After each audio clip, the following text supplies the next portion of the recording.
Alam nyo, hindi lang dapat pera ang ating ipunin. Pwede rin nating ipunin ng magandang mga alaala, mga lugar, magagandang lugar na pinupuntahan natin.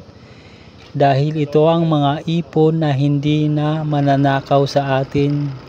At ito rin ang ipon na hindi nauubos.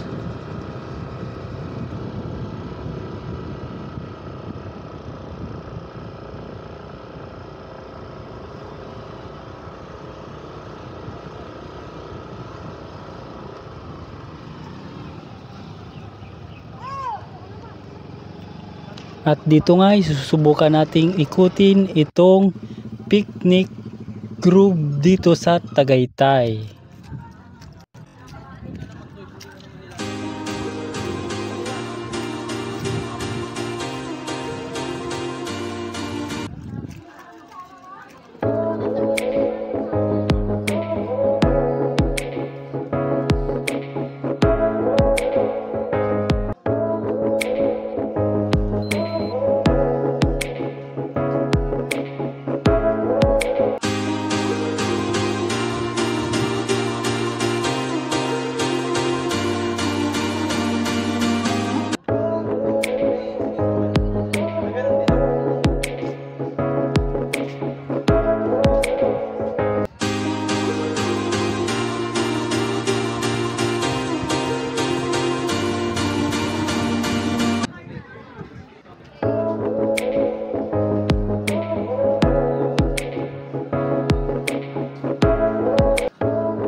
Nag-aral na ba yun? Hindi ko sure. Hindi ko sure kung pinag-aral ko. Kung dito sila nang galing.